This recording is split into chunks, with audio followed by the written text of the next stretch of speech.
Hi guys, BVG Hill here. Welcome back to another episode of NEO Scavenger. So last time, obviously by looking at the screen, you can tell we left off just arriving to the DMC for the first time. Pretty exciting stuff. But we ended up getting a quest, have you, from the Hatter. And we can see it on the map once we leave. But I want to kind of explore around the city and see what the city has to offer first. So, let's get to it. Let's check out the Red Gnome.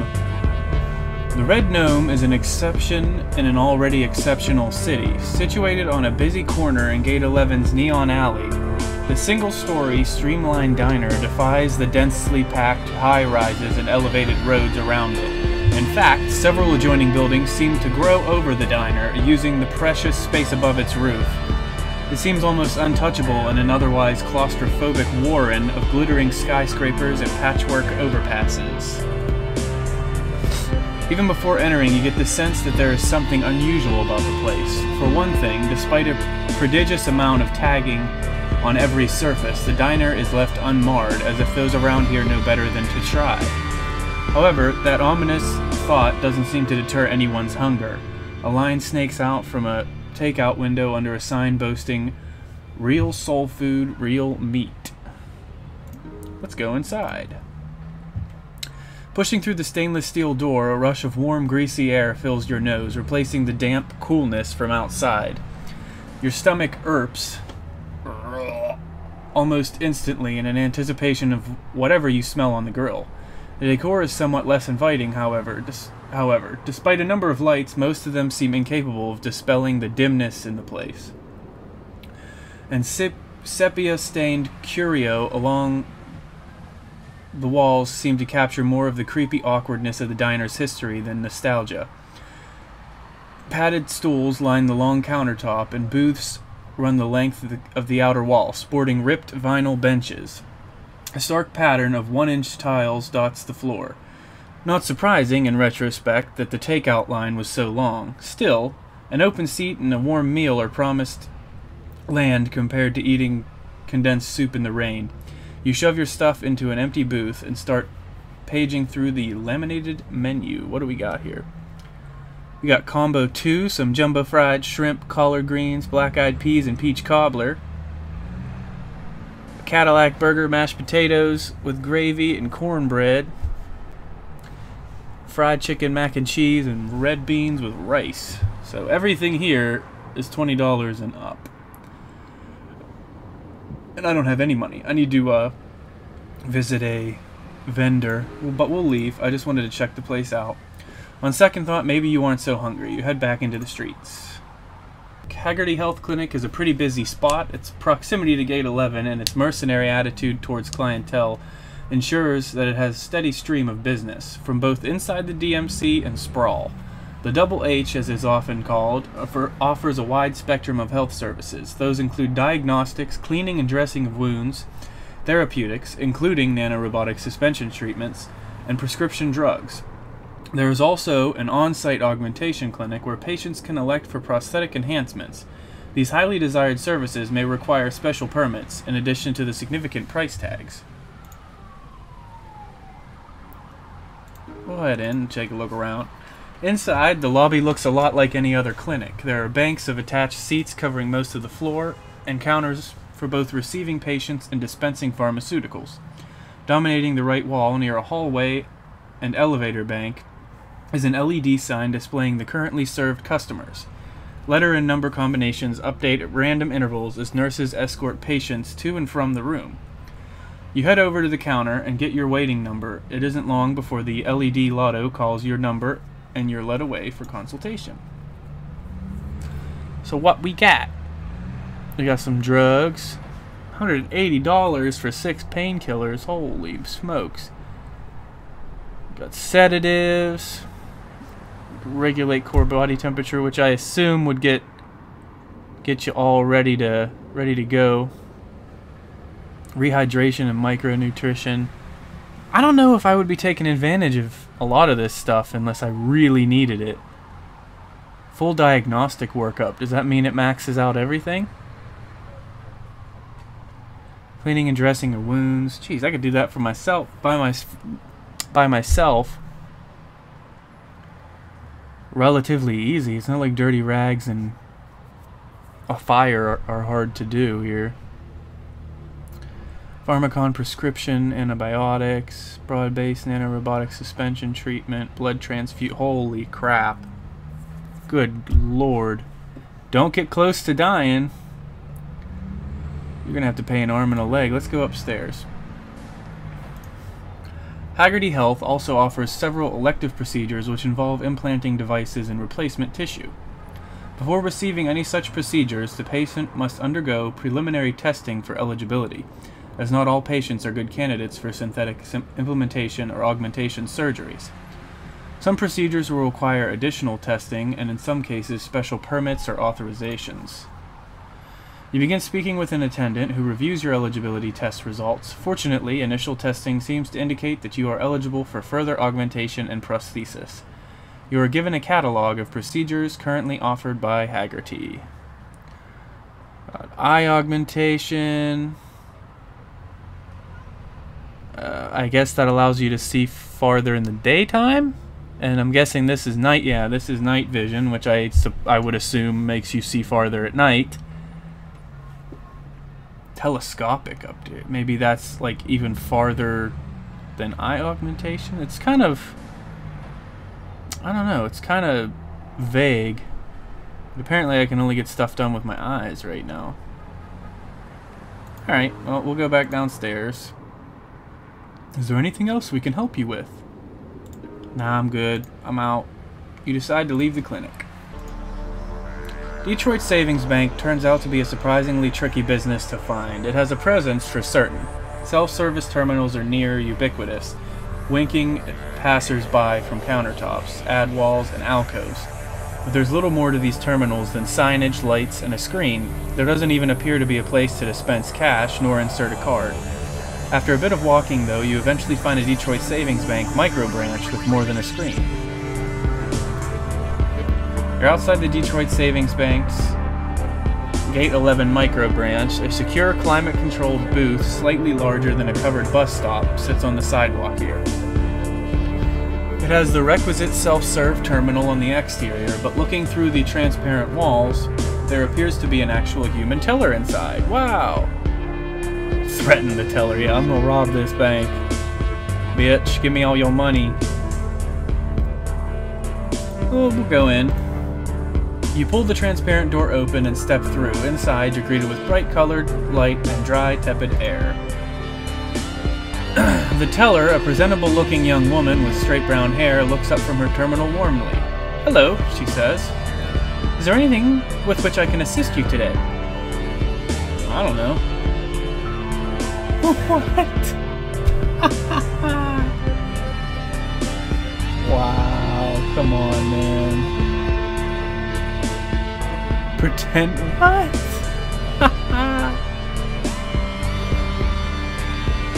What? Pretend to be a mentally retarded patient? What? What?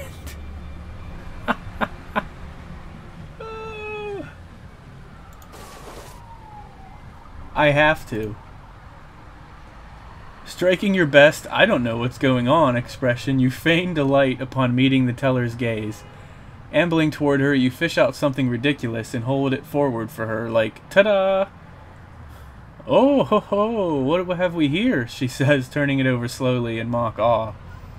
Wow, this is impressive. We should deposit this right away. Reaching for a deposit slip, she asks, and to which account should we deposit this?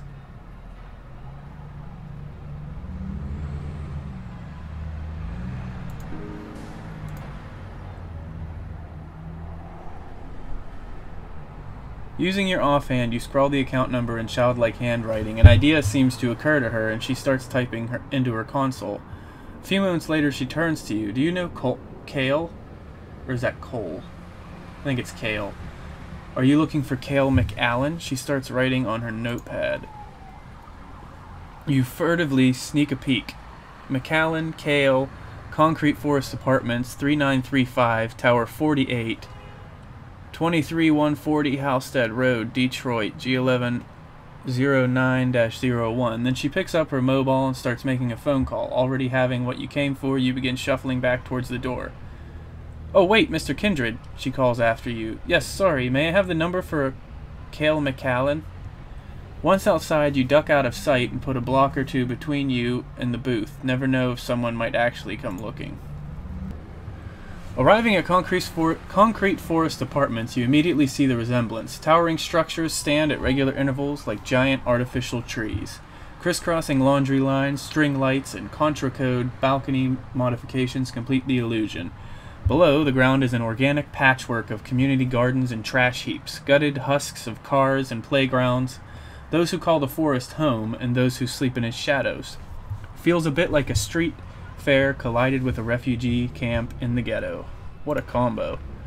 You step into the block and start looking around. There's a canteen truck strategically positioned curbside near the main walk. People are lined up at the illuminated side window, and a mixture of steam and smoke stream from its openings. Nearby, music booms from where a crowd is gathered. It's all bobbing shoulders and legs from here, but you do see a car's hatchback sticking up from near the center.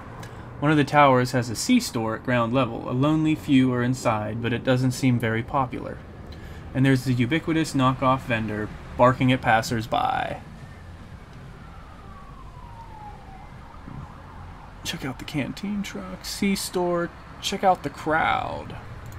Let's check out the crowd. The sidewalk is vibrating with bass as you approach, and the scene begins to make a bit more sense. A wide-body metallic red hatchback is parked near the center. Its doors and hatch wide open to expose an array of lights, speakers, and subs. You can almost feel the air move in time with the beat. Meanwhile, b-boys are taking turns, mixing moves and styles both familiar and strange. It astounds you how the human body can do these things, how humans still push the boundaries of an art form older than you can imagine. The high, positive energy feels so foreign after days in the wild. Everything out there seems to be forgotten in this hot bath of sound and energy. You stick around a few moments more, soaking up raw culture, then turn back to the matters at hand. Alright, let's head towards Tower 48, because I believe that's where Mr. McAllen was. Judging by the signage, Tower 48 is a few rows south of here. You strike off in that direction, weaving your way through the complex network of buildings, people, and detritus. Deep in the center of the block, you find number 48. The thing is really 40 stories high, and like all the towers here, has an X-shaped cross-section.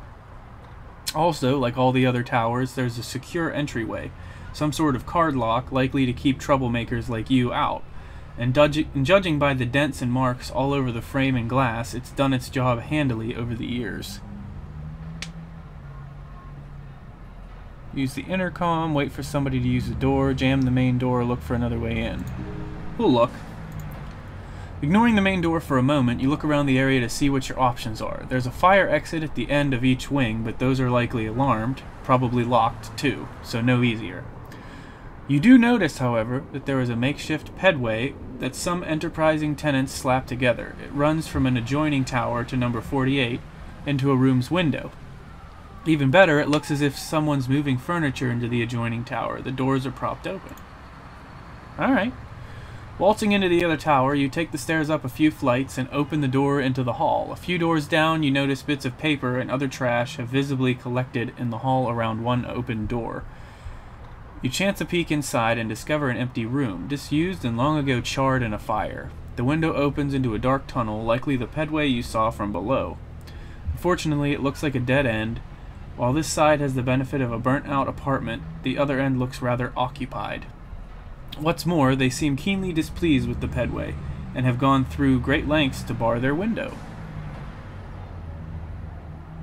Jump to an open balcony. I don't know if I'm about to be getting myself in trouble, but this should make things interesting. Are we about to rob a place? That's what it's starting to seem like we're going to.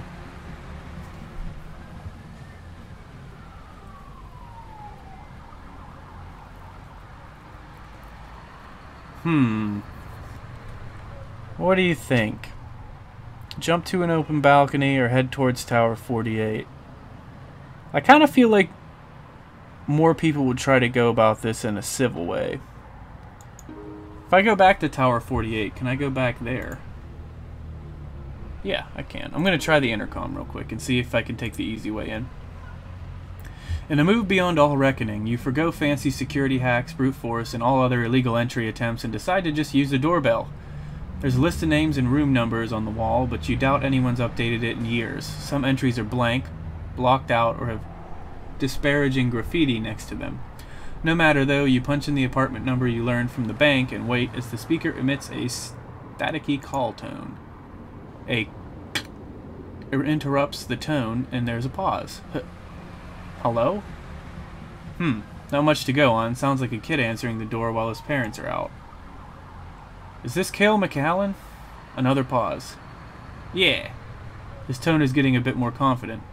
Well, this is it. This is him. You've tracked clues from across the state to end up here. Does he have any answers to your questions? Can he tell you anything? Does he even know who you are? Ask about your identity. Do you know who I am? Yeah. His temerity is pretty much gone now. Yeah, I know who you are. You backtrack. Wait, that came out wrong. I mean, I can't remember anything. Who am I? Oh, that's nice. Yeah, that actually works pretty well, doesn't it? He's agitated now. A real tragedy that you can't remember, you know, all this. You're guessing there's a gesture you're missing. Meanwhile, the rest of us, you know, out here in reality, the rest of us just have to deal with it. You don't remember? He cuts you off. Well, let me give you a rundown. You know, a fucking refresher. Pardon the language. This isn't going well. You're nobody, get it? You're just some asshole who reached out a slimy hand from the deep web one day and decides he needs my dad's help. And whatever compels him to agree, fuck if I know, but he does. Whatever hold you had on him, it's enough. Enough to make you his fucking life mission, and the rest of us... He cuts him off. You know what? You know what? Fuck you. You want your past back? You can have it. It's gone. I burned that shit way back to forget about you, my dad, my mom. He's losing steam. Why are you even still alive? Why couldn't you just, you know, fucking disappear like your asshole friend up in Grayling? Whoa. That's news. Grayling? Actually, he's suddenly driven. Actually, yeah. You know what? He's moving. It sounds like he's across the room. It's unintelligible over the city, but he comes back. Exactly what you need. You hear that? You hear that? Huh? Asshole? There's some beeping. Sounds like he's dialing. Another pause. Yeah, Cale McAllen. This isn't good. Police. It might be time to go here. There's a man outside my apartment building. Oh, come on. Come on, dude. I'm just looking for some answers. It's not like I'm trying to rob you. Apparently, I was a real dick before the whole apocalypse thing happened. And apparently I coerced some people to get what I wanted. So I'm assuming I shouldn't go back there because the police are going to be there. So I guess we're going to leave. Merging with the line of people and vehicles, you make your way through the exit tunnel into the muddy tent city of the Sprawl. Junk market, there we go. As you navigate the winding alleys of DMC Sprawl, you encounter a huge structure fashioned of shipping containers. Throngs of people enter and exit the structure through a doorway on one side.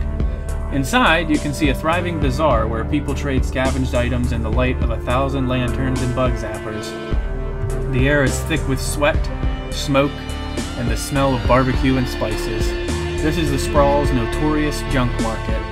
Pick up items to purchase them, or drop items to sell them. Store policies, what do we got? Hardware software. If hardware/software is not switched on and unlocked, vendors will only pay the hardware's value as if it were empty. Items will then be appraised by a specialist and resold at full price. Medicine. Vendors will only pay a nominal fee for unidentified pills. Pills will then be identified and sold at full price. When in doubt, verify the vendor's purchase price before surrendering items to them. All sales final. Okay. So they got some stoof here. I don't know what's good to sell and what's not.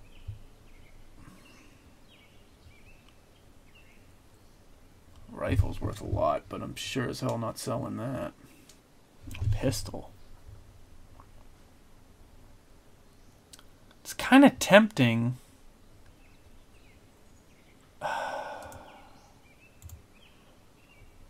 It's really tempting, in fact, to get... Let me see the Hatter. And turn. Uh-oh. Oh, I think they just took that guy out. Took him out. Do botany. Scavenge. Strong. No useful items. Cool. Abandoned mobile home. Let's check it out. Stumbled into a... Oh, come on. Black mold again. Man. Come on, man. Why you gotta be like that, man? I don't think... No, this isn't sterilized. Scheisse.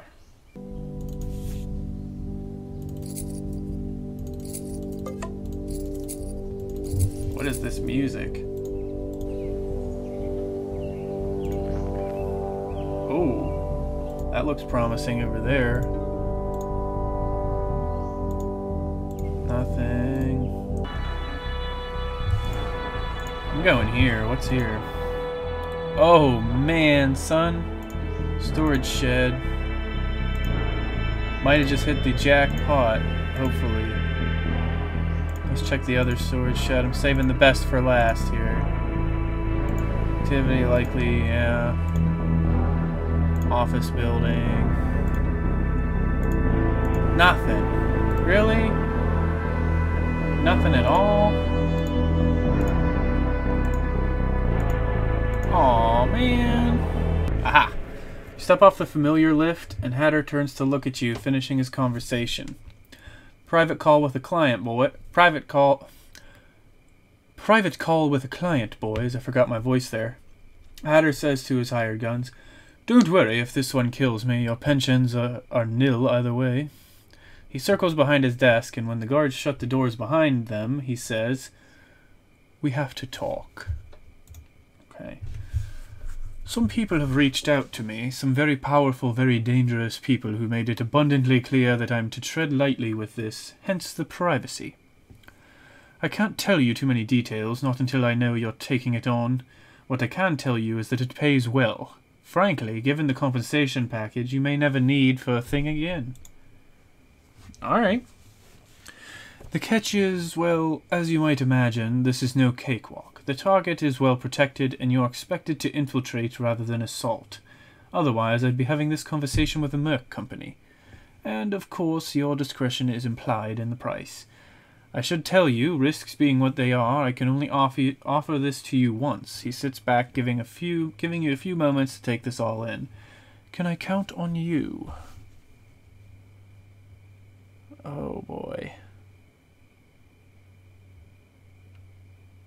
Well, if I ask who the client is, my guy doesn't know anything, so it's not really going to help him or me much.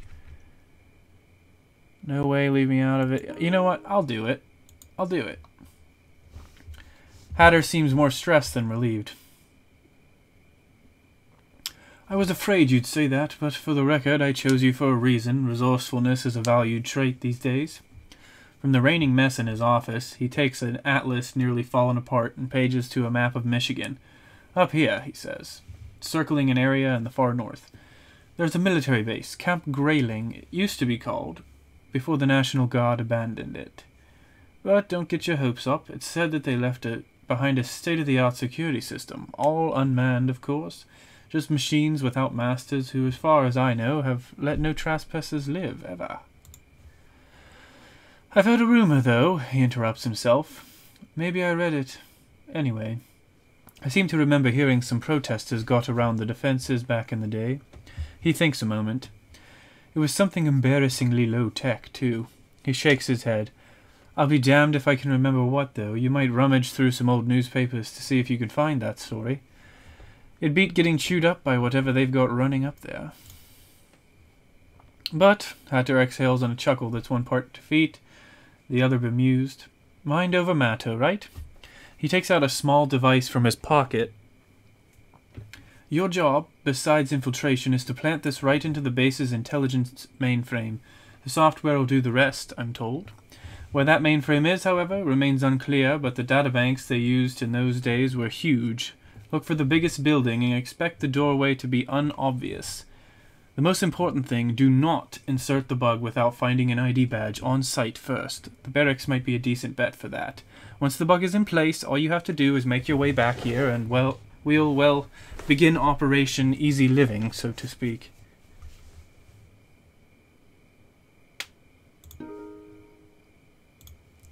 Hatter shrugs. Can't say I know. There was a bit of a stink back in the day about the place, that so-called PRISM surveillance network.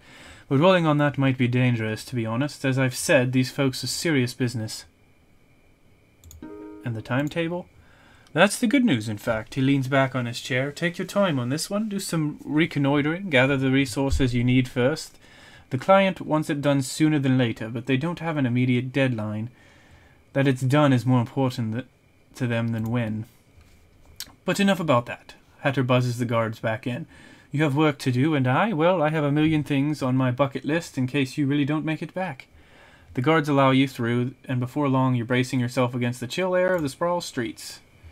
Alright guys, and on that note, we're going to have to end it here. We're out of time. I actually recorded for way longer than I wanted to.